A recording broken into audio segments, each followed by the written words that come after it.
So assignment 5 is out. I shared this with you on Google Docs. There's a reference to it from Piazza Resources. I didn't print it out. And this is a non-programming assignment that was inspired by a question that came up on Monday about initializing weight matrices that we talked about, non-initializing them to 0, and we're using the identity matrix for RNNs, and what's the deal there? So it's an investigation into that. Okay. And that'll be due next Wednesday in class. So bring it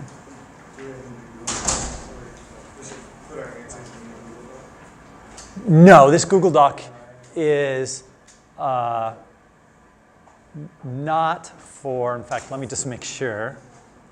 Yeah, you can edit it, you can't change it. So you should, just however you would normally do homework, you know, handwriting or on however you want to do it. Okay? Questions on, yeah? This is an individual assignment. It is.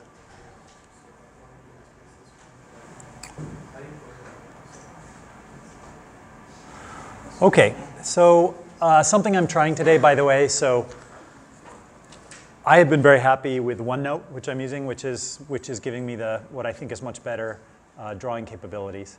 What I had been doing is still creating slides in Keynote, exporting this PDF, importing them in OneNote, and I thought I would try just creating an outline in OneNote and working from there. So if you want to provide me feedback, that's fine.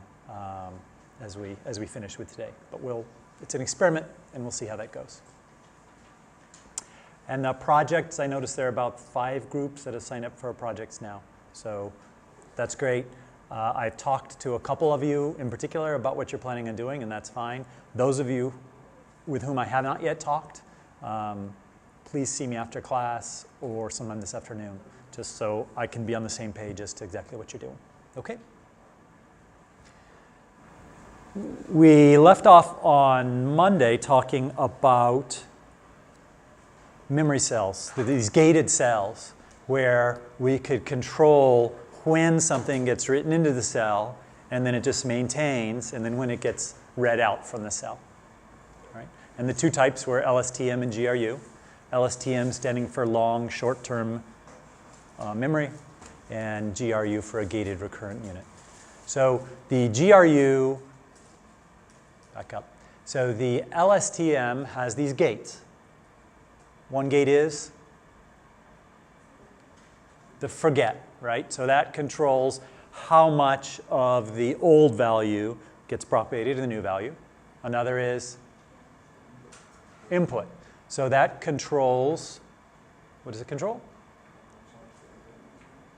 How much of the, say it again?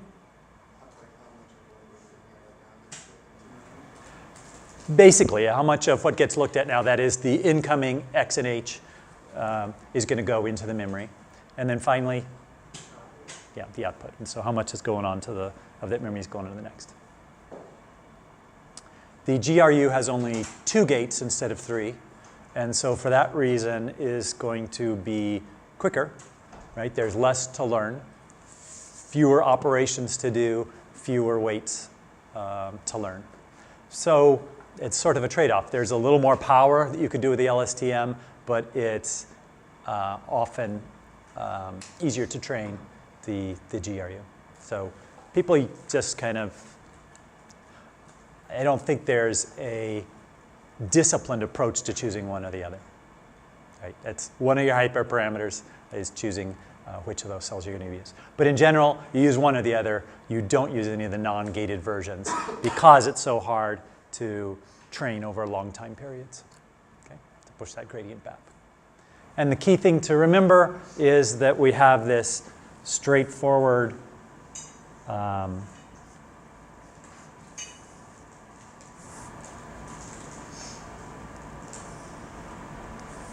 as we're going from the memory unit at time t minus 1 to the memory unit at time t, we had this nice,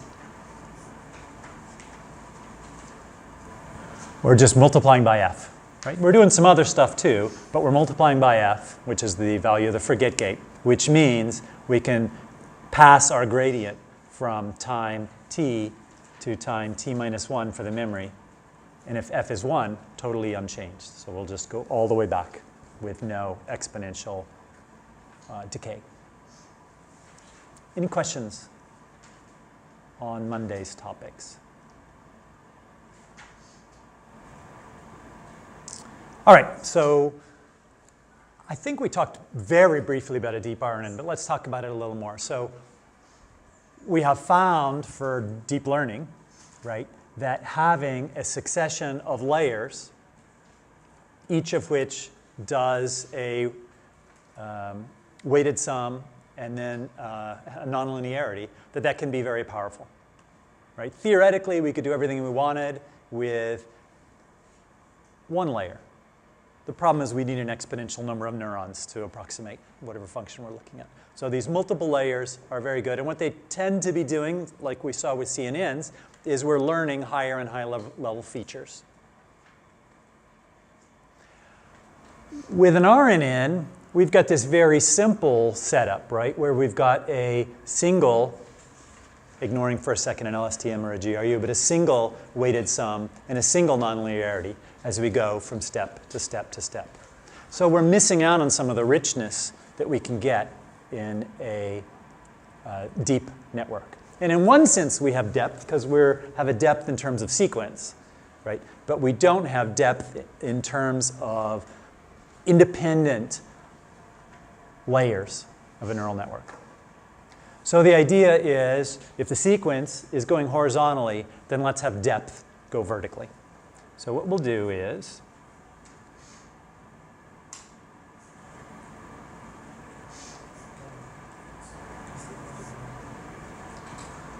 add in some, I'm going to add 2 more layers. I can figure out how to make this work.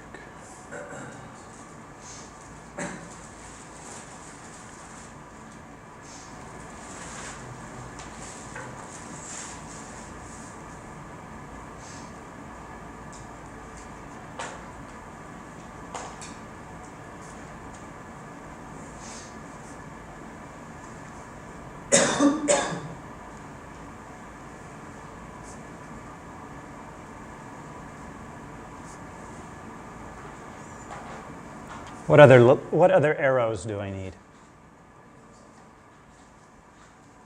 Yeah, right arrows.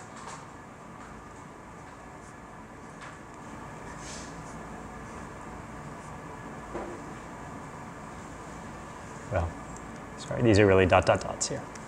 Okay. So the idea is this first layer, and you can see now why when I was accidentally saying layers for these earlier, it would be very confusing. So these are time steps, and these are layers. So our first layer is going to learn something directly from the x's. So some sort of low-level features about these x's. What are these x's? They could be text. These could be, you can try and use an RNN to learn images. This could be the first pixel, the second pixel, the third pixel, and so on. It's possible. And then the higher layers are going to build up higher level features until we get to that point. So we're definitely providing more power here. To remember which model it is, I think it's speech recognition at Google. They have a 6-layer RNN. So does this make sense? If we look at any particular hidden well, let me ask you a couple questions. In this particular example, how many matrices do we have for the hidden units? How many distinct?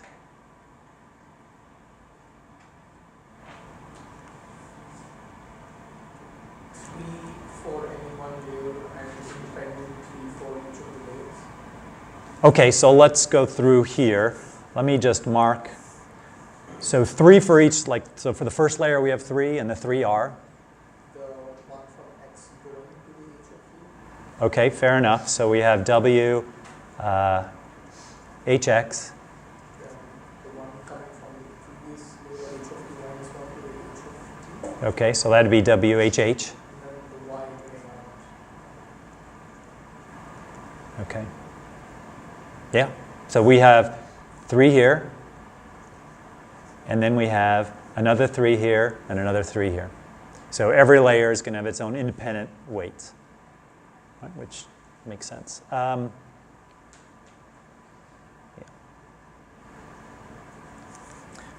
So let's see, what did we use for layers in terms of our subscripting or superscripting?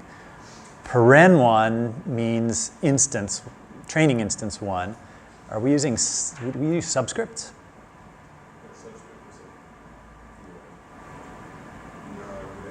Oh, we use brackets. Right? Doesn't this seem familiar?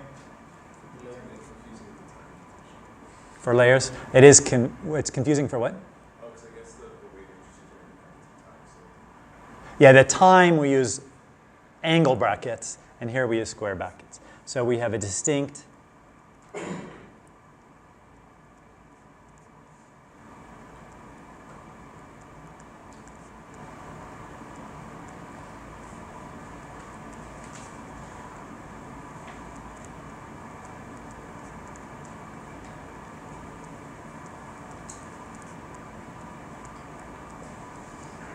okay.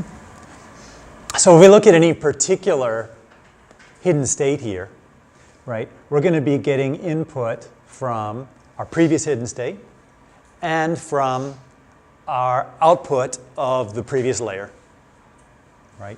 It's where at the first layer, the previous layer is just our input, and at any subsequent ones, it's our previous layer at the same time step. All right. Any questions on this? So this is a fairly simple thing to do, and it's, it's fairly easy to set that up in most deep learning frameworks. Okay. Yeah. So like the weight, like HX, is each layer receiving the input, or is that? Each layer isn't. We should really call this A for previous activation, let's say, maybe. Oh, okay. So we're using it just to mean whatever's right directly below us, and whatever's directly above us is what we're going to call Y. Or in that case, like doesn't the W HA or HX from the previous layer, isn't that the same as the? I think it. Yeah, the fact that we have matrix coming in and a matrix going out, we can probably coalesce those into one. Yeah. The real key thing is we have these separate hidden-to-hidden matrices for each layer. But again, we're learning these all in conjunction. They're all sharing the same hidden-to-hidden matrix. All right. We talked about language models, right? So a language model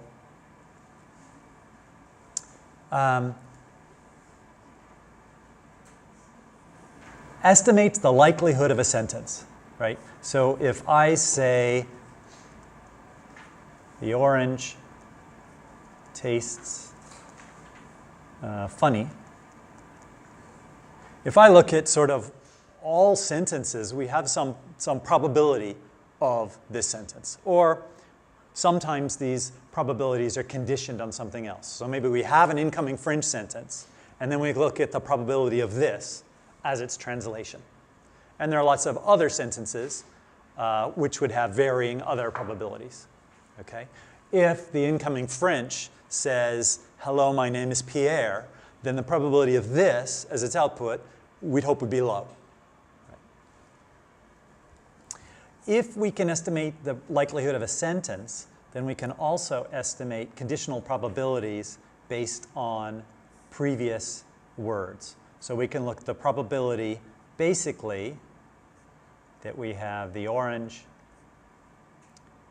and then say, okay, what's the probability of this word, given that the previous two words were the and orange, right? So if it's tastes, we can say that's probability 0.3, which seems pretty high, but let's just, for the sake of argument's sake, maybe we have a very limited vocabulary, okay? Or the orange tabby is another possibility, right? Not a verb, instead a noun. Has some other probability, And we would just list this for every one of our words that we have in our vocabulary, in our dictionary. If we have such a model, which we often would create using an RNN, right? So we can have a model that would look like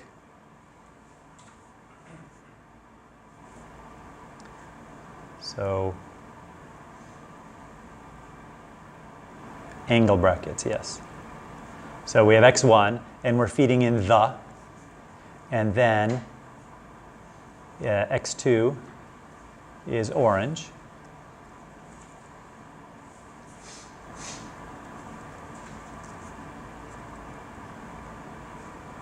And what's the output? Y hat 1. Okay, let's just ignore we've even gotten orange. Just we input the. What's the output?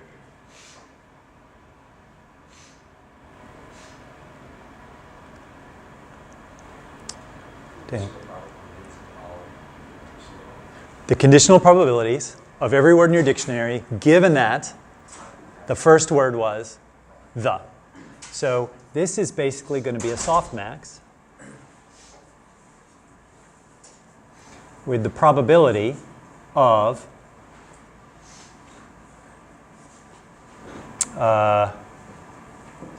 word I given the.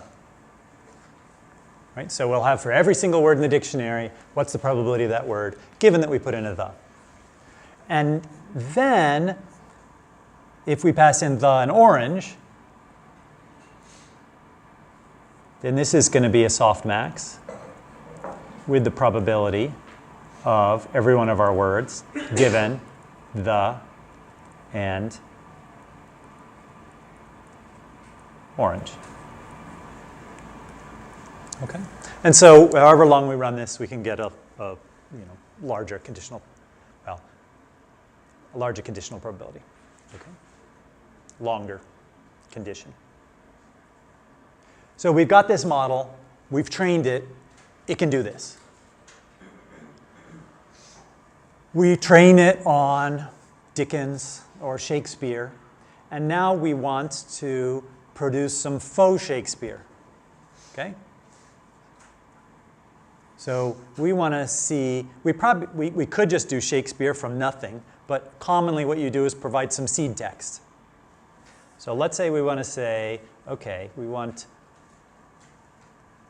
faux Shakespeare. So everyone understand we can train our model on this, how we can train this language model? Basically, we can be feeding in basically every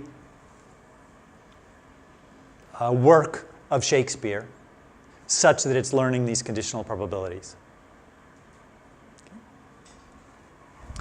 So we might start off with, I don't know, maybe it'd be useful to see what happens when we say 70 years ago.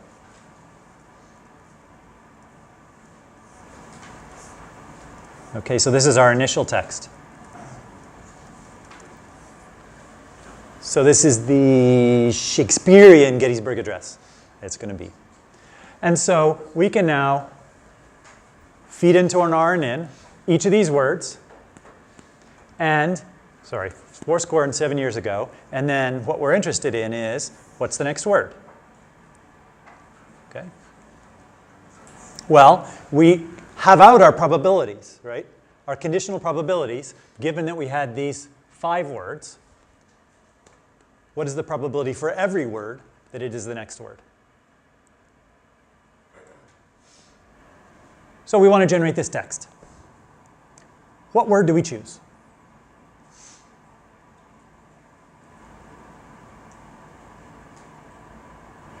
Give me one possibility. Highest likelihood? Okay, so we pick the word which has the highest probability given these 5 previous words. That is a possibility. Okay, so we chose, and it comes up with fourscore and 7 years ago. Low, I don't know. Shakespeare, I don't know whether they use low or not in there, but let's say Shakespeare uses low a lot, and somehow that fits in. Okay. Now we want to produce the next word. So what do? Yeah, we feed low back in, and that's a key point, right? Our y hat was these bunch of probabilities. We chose one particular word. Now we feed that into the network again. So we've already fit in fourscore and 7 years ago, and now we feed in low, and now we can choose to get another word. Okay, and we could do it the same way, in this greedy fashion. We could do the greedy fashion, right? There are pluses and minuses about that. One minus is it's not stochastic, right? You're going to get, for the same initial text, the same sequence, right? Over and over and over again, if you run it multiple times. So if you're trying to generate some new Shakespeare, you might want to have some ability to generate multiple possible outputs, and you pick the best one. Or the funniest one, right? The one that pleases you the most. So another possibility would be sample from your conditional probability distribution, right? You've got the probability of low, which is higher than anything else, but you've also got the probability of Macbeth, right? Or cauldron, right? And so you flip a weighted coin, you pick one. And then you feed that in again, right? Because it's important that if you chose cauldron here, that when you're generating the next word, it knows the previous word is cauldron. So it'll make sense. All right. Problem with that is it's very random, often. So you get this stuff which isn't necessarily gonna make sense, right? There are ways to have sort of a in-between version of this. Okay, if we think of the greedy as taking our probability distribution and discretizing it? Making it discrete into zeros and ones, right? So we have a probability distribution that's, looks, I don't know, like that. And the greedy converts it into, actually I'm going to just put it right here. Okay, like that, right? So the highest one gets to be 1, everything else gets to be 0. Having all this sort of randomness means there's a lot of other possibilities we can choose if we use the sampling approach. But what we could do is do some modification where we're reducing the low probabilities, but not to 0. So let's see, we can kind of something like that, maybe. Now, the fact that this is going up and down probably make more sense if we just ordered these by probability so that we could see that a little more clearly. But the idea is we'll be modifying the probabilities, okay? Reducing less likely ones, increasing more likely ones, but not to 0 and 1. So not a hard modification.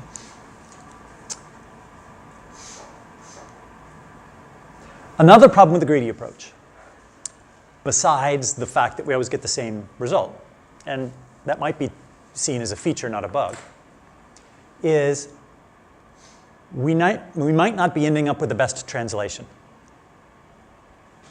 How can the greedy lead us to potentially less likely, right? Our goal is to generate a sentence where this is the prefix that is the most likely of all in our language model.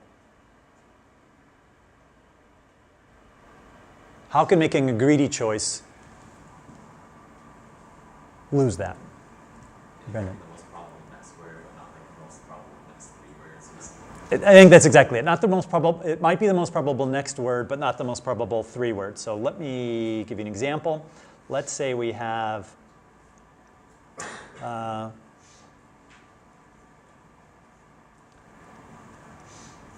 the orange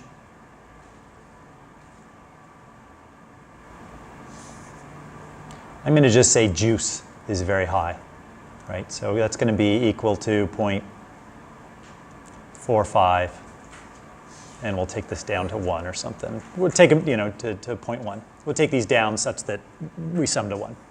Okay, so we might choose the orange juice. But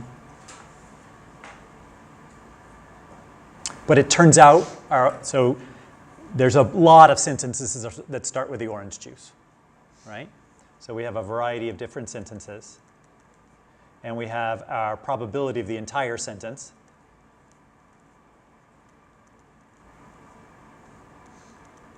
And our goal is to be basically looking at the leaves of all these and picking the one with the highest probability. It's a hard problem, though, so we're not going to be able to solve it. But what we can find is that if we say orange tastes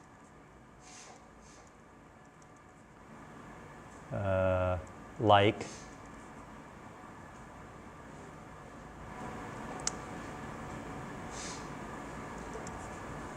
crap, and this is a, Bart Simpson language generator, and this turns out to be the most likely, right?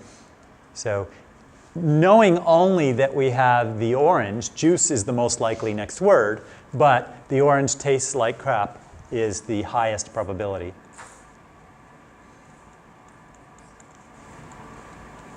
Okay? Is down this path. So the solution, or one possible solution, is a modified greedy approach called a beam search. So what happens is we don't keep just the top word. We keep the top K that we've seen so far. Okay? And then from those top K, we look at all possible next words. We look at the probabilities given those next words, and then we again keep the top K.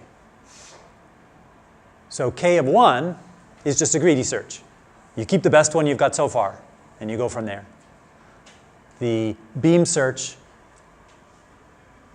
it's called a beam width of K, keeps K of them as possible candidates. It can still fail, right, to find the highest one, but it's going to do a better job than just a greedy, Jake. When do you decide that you've seen, if you have a sentence that's like 10 words long, and you're doing it this 4, and you decide that the first word you chose, you're going to pick one of those 4. Do you wait until the whole thing is played out? Because how do you know when to stop? So how do you know when to stop? There are 2 questions you might be asking. Let me see if I can distinguish those. One is, how do we know when the sentence is over? Is that the question you're asking?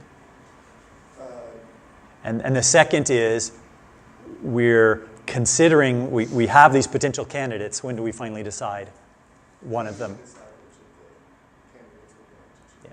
So if all the candidates have the same prefix, then we know, right, what that is. So if we started out with the, we had the and K minus 1 other candidates. And then when we went to the next step, we chose what the second word was. And all of the highest ones started with the. Oh, okay, so Then we could skip out the. Then we. next meaning would take the highest of like every single, the highest K of each words. So consider all of them together. We could say, let me give you an example. We can do, so let's say, to begin, we'll have a K of 3. So we have the, and I. Okay? And there was a bunch of others too, but these are the ones that we kept, that they're the highest. Then we're going to look at is what are all possibilities starting with the. So one of them we got is orange. And we've got and I'm ignoring uppercase and lowercase here, but we got all the different possibilities, including orange again, right? And then we've got I and all these other possibilities. And let's say it turns out that of this set and this set and this set, the K highest ones happen to all start with the. So we've got the orange, the cauldron, and the skateboard. I'm not sure what our lexicon is here, how we had these, but and these are the three highest, right? So those are the ones we pick, and now we can go ahead and omit the and go on from there. Okay. But it could also be we had two starting with the and one starting with I, and we don't know what the first words are going to be yet. That's okay too. Questions? Okay.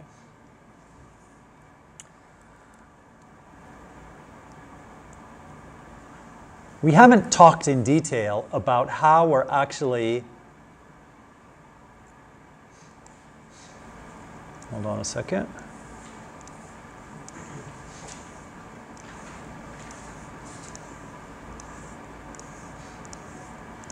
I somehow just skipped past a bunch of stuff, like even the first stuff I want to talk about, but that's okay. So we haven't yet talked about how we want to be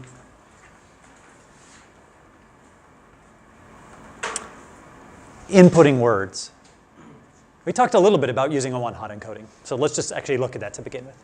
So for our one-hot encoding, we provide some ordering of our words, right? And then we come up with, you know, from 1 all the way to, you know, T, number of words. So at index, let's say 183, might be wolf, and then king is at 233, and then all the way to, let's say, cat is at 1152. And so if we want to represent wolf,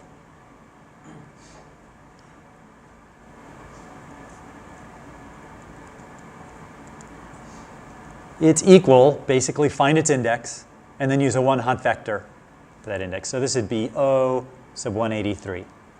And that equals a bunch of zeros, and then a 1, and then a bunch of zeros. And where's this 1? At index 183, right? And if we have king, it's slightly different, right? We've got a bunch of zeros, and its 1 is a little bit farther along.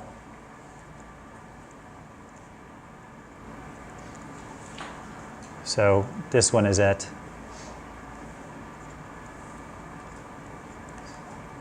233. This will work.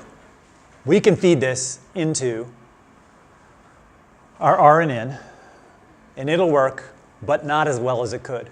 And here's the problem. We've got all these words, and our representation of them,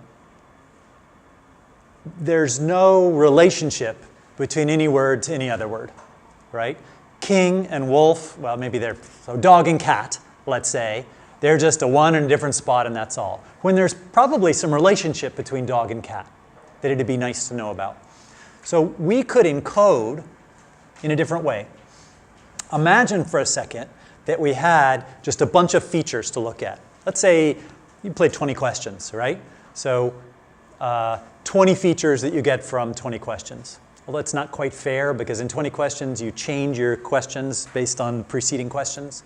But you can imagine 300 questions, right, that might be appropriate for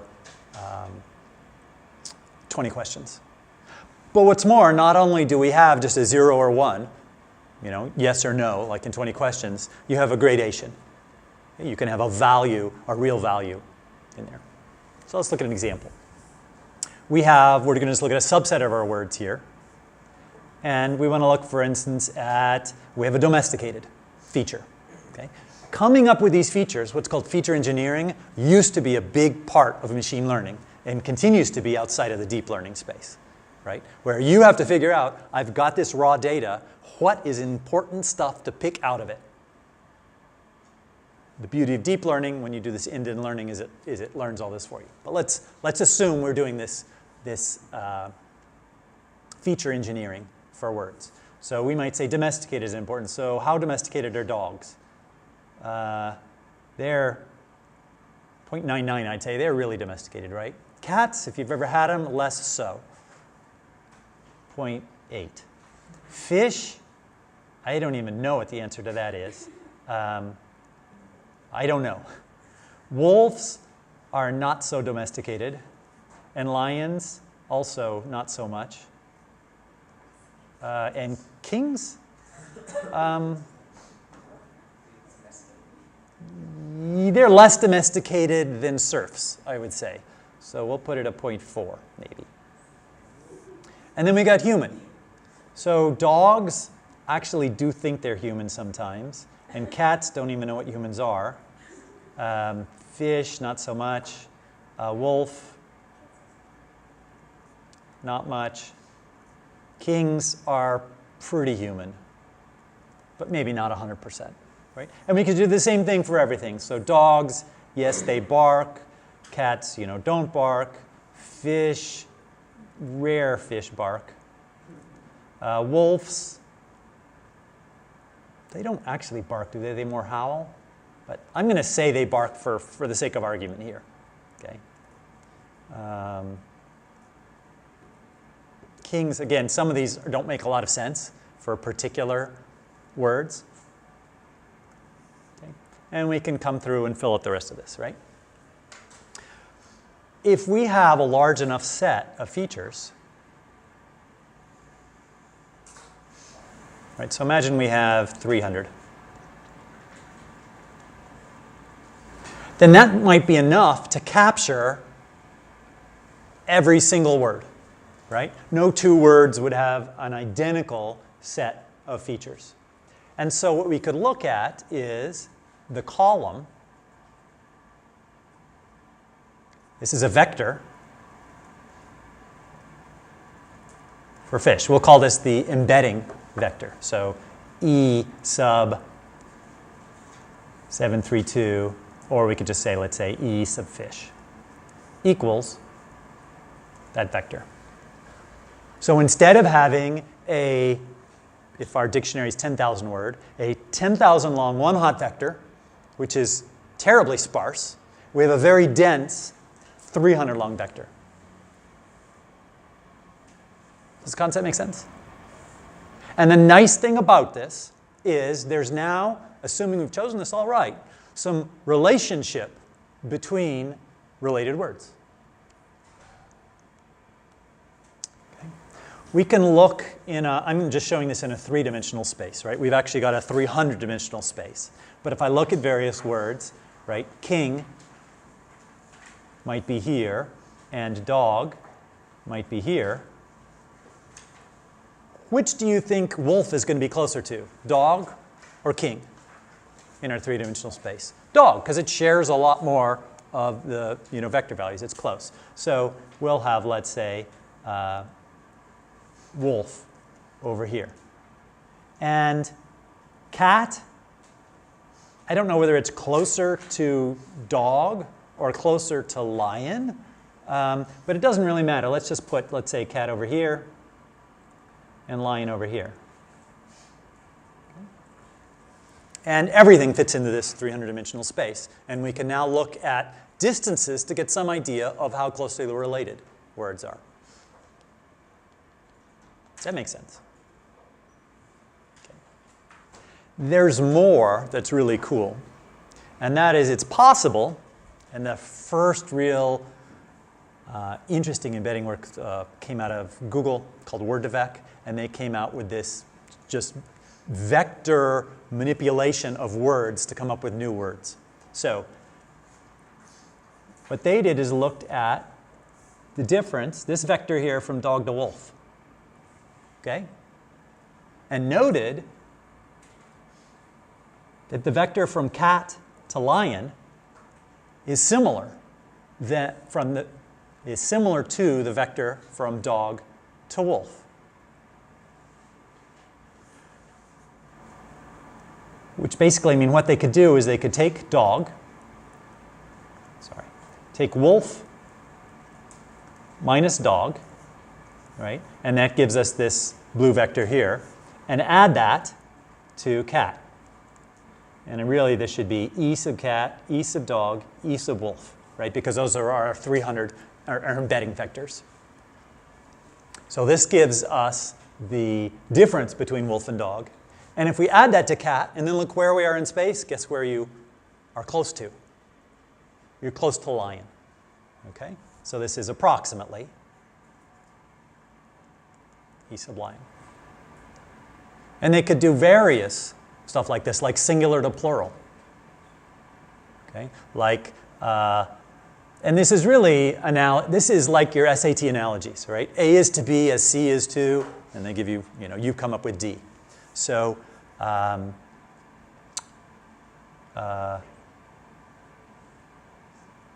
lion is to lions as cat is to cats. Excellent. Or as fish is to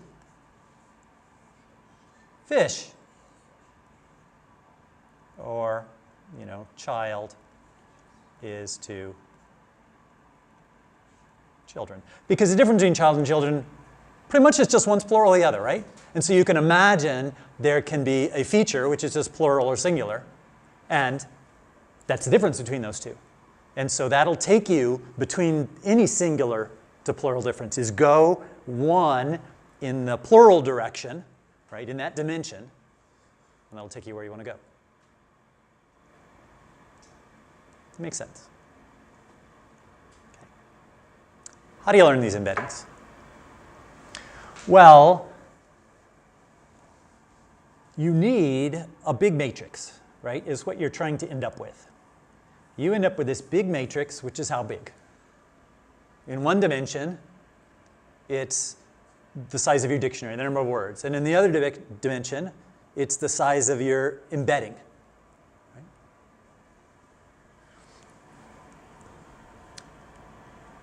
And you want the size of the embedding to be smaller than the size of the dictionary.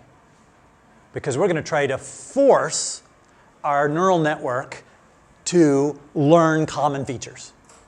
Right? If we said, I'm going to embed 10,000 words into a 10,000 dimensional space, well, one thing it could come up with is, I'll one-hot encode them all, right?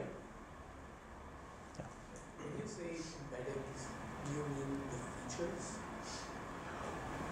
features? So the embedding, a couple things I want to show here. So we've got 300 features here. It's an embedding of size 300.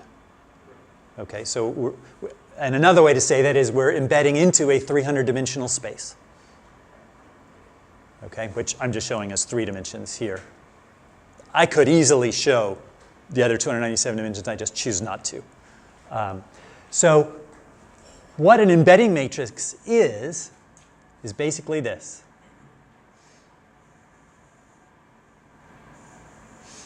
That's an embedding matrix. Although it's really the transpose of embedding matrix. Okay, because normally we will take a one-hot vector, multiply it by our embedding matrix, and that will give us our embedding vector.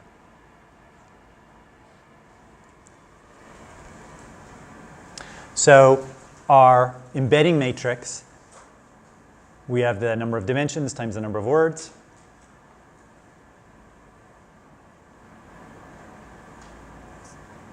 Let's see if we get this. So my claim is we can do.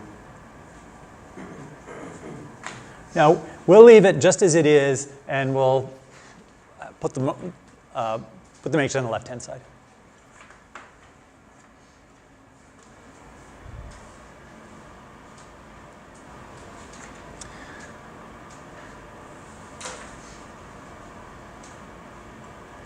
We'll have to adjust this correctly so that we do the right thing. Let's see. So we want to do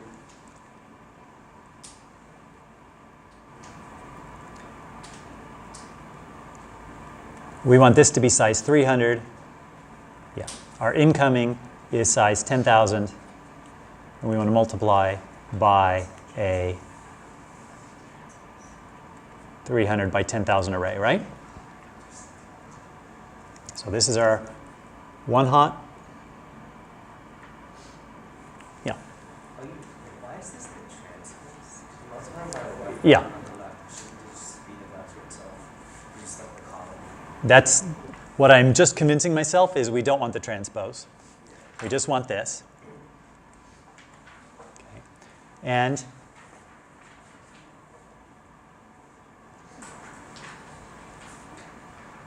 we're going to go ahead and take our embedding matrix and multiply x by e instead of e by x. Right?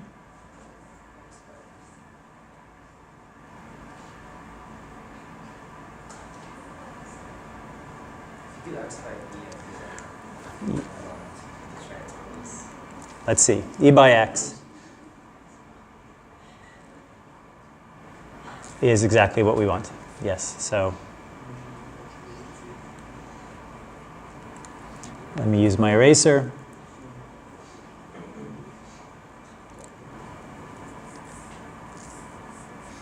So this is E. X is here. 10,000 big, and we've got a 1 hot.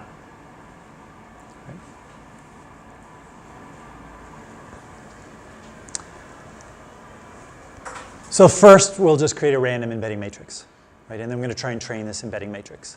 There are a variety of ways that we could do this. So one way we could do it, so we will have a large corpus of text, right? So like many of these embedding matrices come from hundreds of millions, I think, of words, if not billions. So what we could do is say, okay, we're going to take all 5 tuples of words. So all adjacent 5 words, and we're going to do a prediction of the 5th word based on the previous 4. So we could have like the orange is very, and then we'll predict, let's say in our corpus, sweet is what comes in, right? So we will train that feeding in the orange is very and sweet gives us our word. How can we do that? We could use an RNN. We're not using an RNN here. We're going to just do something simpler. So we'll pass in, let's say we have x1, x2, x3, x4, and this is the orange is very. We'll convert it to an embedding, right? So go through our embedding matrix.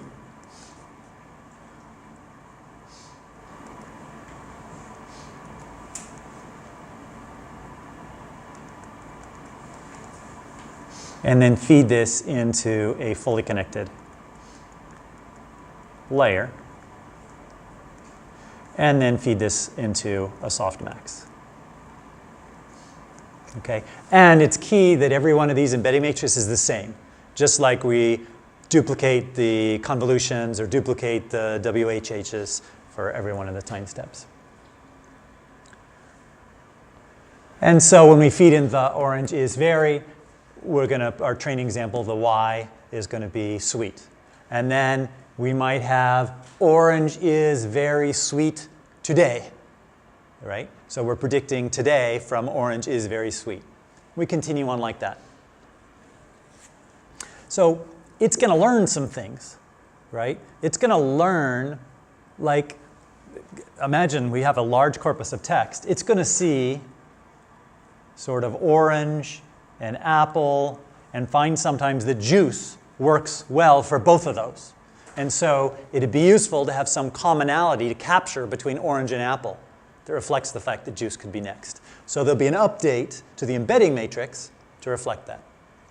Is this embedding matrix going to have features exactly like plural, royal, barks, things like that? No. It's going to have features that it has fine-tuned to do its job. And they're probably going to be pretty hard to interpret, right? So it's going to be pretty hard to go figure out what exactly does one of these 300 features really mean. Okay? So if we had a really big kind of like stream of text, then we're kind of saying for each of the words like the X1 that we had in the recurrent neural network, even before feeding it to say a hidden state cell, we want to feed it to say an embedded layer for each, and then the embedding layer in turn gets passed up to a hidden cell. I would say this. You never want to deal with words as one-hot vectors. You want to always pass them through an embedding matrix. And they'd all be separate from each other. Same embedding matrix, right? So if we think of the matrix really says, for every word, what are the values for your 300 features? But we package this as one big matrix, right? With a column for every word. Yeah? Does it make sense or not make sense? I guess I'm just confused about, over here we are kind of duplicating the embedding matrix for each of the words that we feed in, and I wonder if just having one embedding matrix would be sufficient. Why have one for each of the words? So, and I was not clear, and I'm not sure diagrammatically how to show this. So this is the same as this, as this, as this. It's the same matrix. Okay? It was just a little confusing to feed it in here into one matrix, 4 things in and 4 things out. But that's really what it is. So we have this matrix has an entry for the, right? If we look at the whatever the is, it's 375. And so we look at column 375, and that gives us the value. And then the same thing for orange, right? We're going to go to a different column and get in a different value. So the values we get out of here will be different. How can you train it for the How? When was that trained? This was it. It's nothing. It's all randomly initialized. And now we'll start training. So it's going to be training both the fully connected layer as well as the embedding matrix. And how do you choose which features go in the embedding matrix? How do I choose what? How do you choose what are the features? You don't choose the features, and you'll never know what the features are. Oh, you just say you specify. Well, I'm just saying how many features. That's what you provide. You said how dense, how much do I need to compact this? Right? You can imagine if you wanted to take 10,000 words and compact them into a vector of size 3, that it's going to be pretty lossy, right? So we're picking a number that is enough to express everything, but the more that we shrink it, the more it has to, the more it can't just special case words, that it has to find similarities. But this thing only works for 4 inputs. Uh-huh. So you need to train more of and No, we just trained it. 4 is this will work to come up with a reasonable embedding matrix. I'm going to provide some other possibilities as well. So this is one way. so it could be like 5, 6, 7. Could be 5, 6, 7. I'll give you some other ones which are fairly different. When we do this training, though, that embedding matrix is likely to be useful for other tasks. And that's the key. This embedding matrix is likely to be useful for other tasks, and that's what we're going to take it away to do. So we don't actually care about this problem of given 4 words, predict the 5th word. What we care about is, I wish I had a good embedding matrix that'll be useful in general. And so this embedding matrix, after training, you then take away and use for other problems. Great questions. Abel. So for the second part, we would say we're learning the embeddings. It seems like you're trying to find sort of like which words are like, you're sort of trying to learn the manifold of sentences so that you can given enough detail, you can be given 4 or 15 and 4 and 16 and you sort of approximate the sentence by finding anything that comes in the middle. But in the previous slide, you say that vectors between words can be relevant. So if you're trying to learn which words go together, and then you're trying to learn which words are also similar, they're not necessarily the same thing, right? They're not necessarily the same thing, but they're pretty close. So if I look at which words go together, which words go with juice? Like, drink. What else? Apple, orange, grapefruit, prune. All those things tend to show up with juice. right? Now, it may take it some other learning to realize that like and apple aren't that similar, right? But just from working with juice, it'll learn that apple and orange and grapefruit and prune have some similarity, as does like and whatever the other word you said was, yeah. Okay? So other training examples will let it distinguish orange from like, because they aren't going to be showing up with other types of things. You could predict, so have another training that's different, where you take 4 words, before and after. I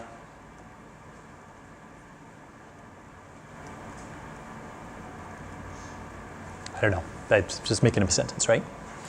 Even simpler, given a word,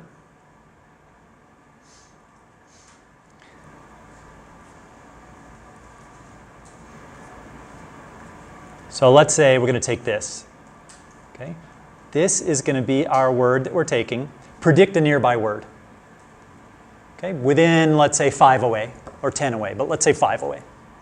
So, for my training examples, for sweet, I want to predict very, and I want to predict is, and I want to predict orange, and I want to predict the, and also any words after it.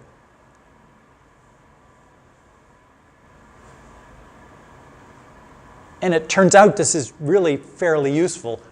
Given a large enough corpus, we're going to really capture the fact of what words, go together, what words don't. Does that make sense? So let me write that down. So what we want to do is our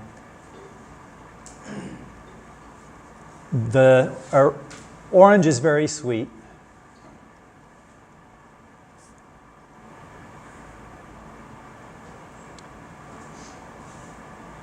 So let's call sweet our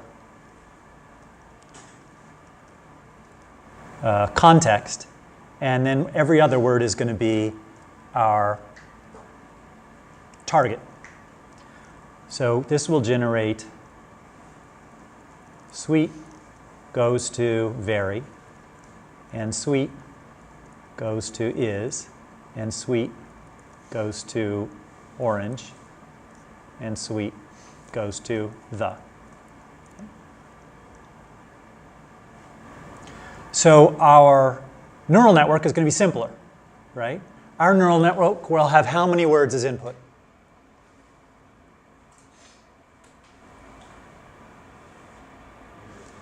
It'll just have 1, right? It's the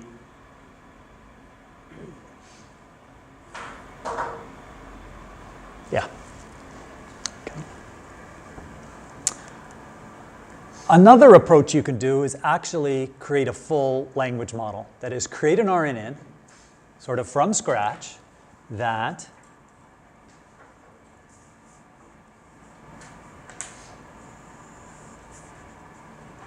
takes x1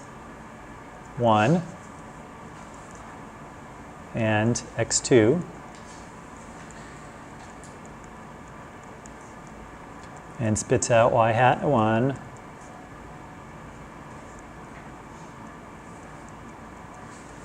okay, except our x's here, we actually want to take through an embedding matrix first.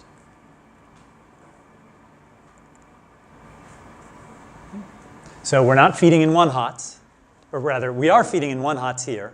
We're feeding into our embedding matrix. It's the same matrix here, here, here, because it doesn't matter which position the word is, which time step the word is, we want to use the same embedding. And so we do our predictions of, given the first word, what's the prediction of the second word? Given the first 2 words, what's the prediction of the third word? Given the first 3 words, what's the prediction of the 4th word, and so on. So we're coming up with 2 things of use. We're coming up with a very good embedding here, and we're coming up with nice matrices here that give us a language model. So we might have some state information that gets maintained here that, let's say, this is the subject of the sentence, and the verb occurs 10 words later, and we need to know what the, whether it's singular or plural, so we can generate the right verb. Right? So that would be maintained in this state information. Yes? So it seems as if at a high level, like if we were embedding matrix, something you can learn it statically, like independent of a neural network as we done over there, in which case having any new one-hot word is kind of like doing a lookup into the learned embedding matrix. And that is, in fact, what it is. If you look at since it's a one-hot, with zeros everywhere and one in one particular place, it is just a lookup, of a particular column. But then it also seems to be a dynamic case where you can embed the matrix inside the argument. So then are we dynamically like learning the embedding matrix now? Well, so here's the deal. Let's say we took the embedding matrix that we learned up here, and we plopped it into here. So we're trying to learn a language model, but we say rather than starting with a random embedding matrix, let's start with a known embedding matrix that is pretty good. We put that in here. And then we freeze this, okay? And we start training. Because this stuff is all going to be random. And so we don't want this random gradients to be changing our fairly good embedding matrix. So we freeze this exactly like we did with our CNNs when we were learning dogs and cats, right? We took our ImageNet, we froze everything, we had one new layer, we trained that, and then after a while, you can unfreeze. So after we've trained this pretty good, we can unfreeze this embedding matrix and let it localize to our particular problem and become even better. So fine-tune it. Does that explain? That's a good question.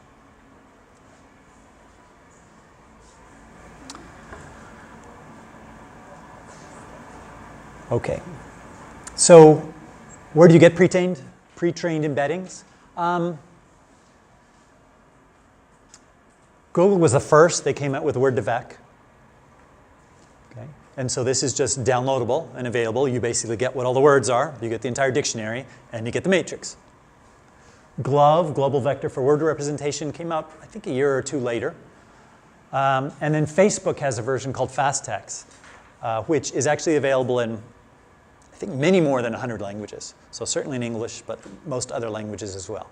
So anytime you're going to be dealing with words, you might as well start with a given embedding matrix. That's all. I'm wondering what the dimensions look like. They're around 300. I think Word2Vec is 300, and the others are in that order. So you can imagine it's a fair amount of squashing, which forces it to find some good commonalities, good features. How about? Analytically come up with the word with the 300 current ones, or was it more of a, did they like learn the 300 words? So This isn't 300 words, this is 300 features, right? Yeah. So they determined that 300 would be a good number. And then the training figured out what those features are, right? So if we think about the training, right, we know what this embedding matrix, we know what the columns are going to represent, right? It's all the words. We know exactly that. The rows, we get to determine how many of them, but we don't get to determine this, right? This is all learned, as are the values. And unfortunately, as is the want of neural networks, it's not going to be as simple as plural, right? Maybe it's going to overload that. It means plural, and also, for nouns, it might mean plural, and for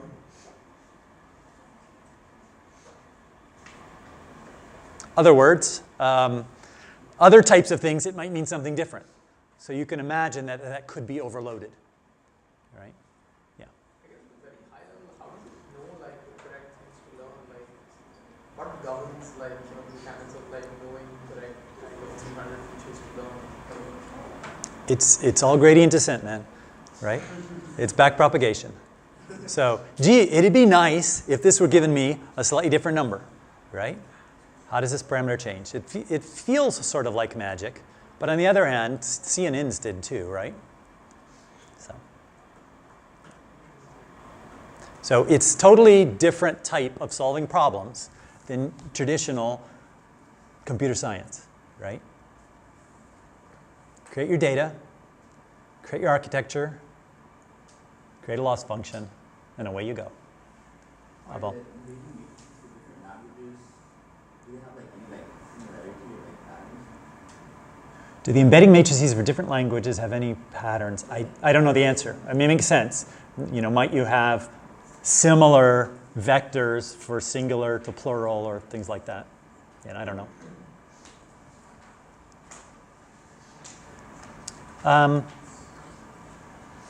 This idea of shrinking is important. So you can imagine, so there exist these things called autoencoders. An autoencoder, the input is X. The target is X. And we feed it into a neural network. And we say, hey, given X, can you learn X? Now, that sounds somewhat uninteresting. Okay? But imagine X is big. Okay? It's this big. And we feed it into a neural network that conceptually is going to be kind of going like this. Where here we have a bottleneck layer. So if we have k items in the x vector, this is going to be smaller than k. Because if it's at least as big as k, we should be able to figure out how to do that identity. But if we make this, let's say, k over 2, what do the activations at the k over 2 layer represent?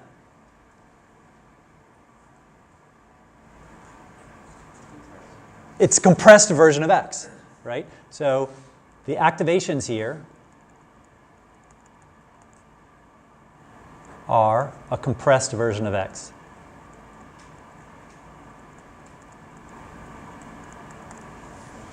Does that make sense? So that's kind of what we're doing when we're dealing with our one-hot vectors. It turns out one-hot vectors we expect should compress fairly well. Right? So, this idea of embeddings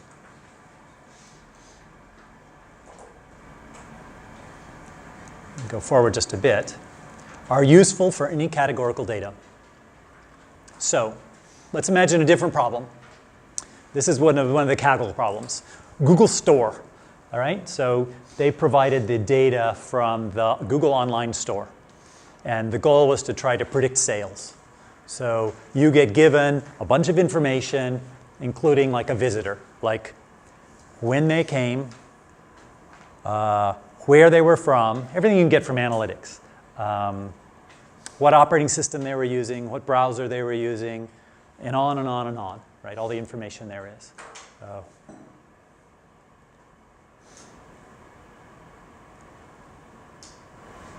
So this is a different type of a problem. You can imagine you might use regression to try and solve it, but a neural network is going to be a richer framework for solving it. And some of the data is going to be continuous data, like maybe latitude and longitude we could consider as one possibility, or how long were they on one page before they went to another page? Okay, so that is continuous data. But then there's also categorical data. So I'm going to claim something like day of week is a categorical data. You have the date. If we break it apart, there are some useful things we can get from that. So if we break just the date out into day of week,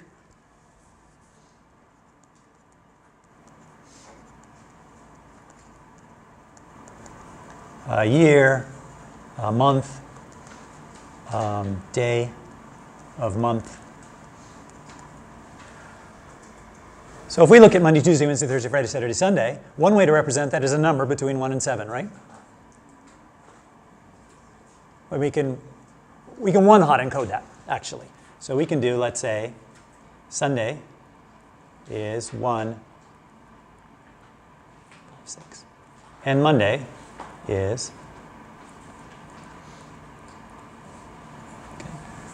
But if we just feed in that fashion, it's just like when we had our different words. They're sort of totally unrelated to one another. Is it possible that Saturdays and Sundays have some commonality that aren't shared by Monday through Friday? In general for shopping, maybe?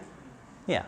And so it'd sure be nice if we could give hints to our neural network that says, hey, you may find some commonalities among these things. And so what you would do is create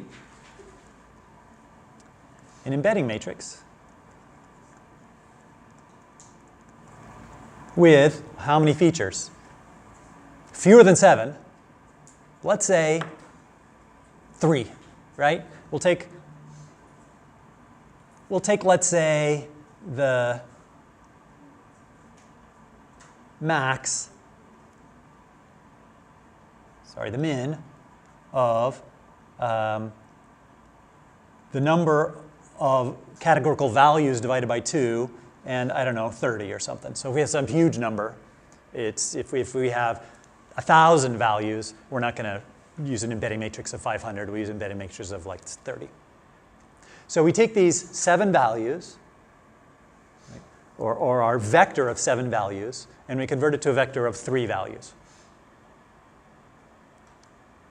And so it has to represent Sunday, Monday, Tuesday, Wednesday, Thursday, Friday, Saturday with 3 different numbers. And it might very well be Saturday and Sunday are alike, and so they will have at least one of those features that is the same. Okay? That'd be the simplest thing you can imagine. It finds weekends and weekdays. But there may be more to it than that. Right? It may learn about hump day, and that has some relationship to sales. So any categorical data, you want to use an embedding matrix. And the other key about this is the embedding matrix is you might have multiple uses of the same kind of data. You might have multiple days of the week. The day they came to the site and the last day they came to the site. Okay? Feed those through the same embedding matrix so that we have the same relationships between the days of the week, wherever you're using it in your problem. Months of the year would go the same way. Right? We can imagine, it's probably not month ending in R, but instead, winter and summer and those sorts of months. Right? Browser, language, operating system, all of those categorical information you should run through an embedding matrix. So just in general, and if you look at the FastAI library, what they do is when they're doing regression problems from a spreadsheet, basically, you say which of these are categorical? Which of these columns, and in which case it'll automatically create an embedding matrix for you.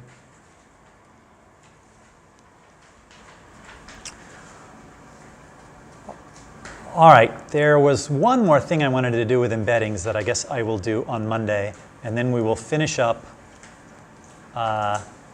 with attention, which is a modified architecture for RNNs, basically. That's good for, among other things, language translation. Okay. All right, so you have your assignment, 5. You've turned in your assignment, 4.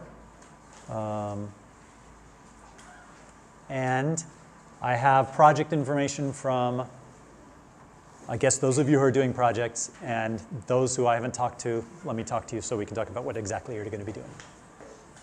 Have a good weekend.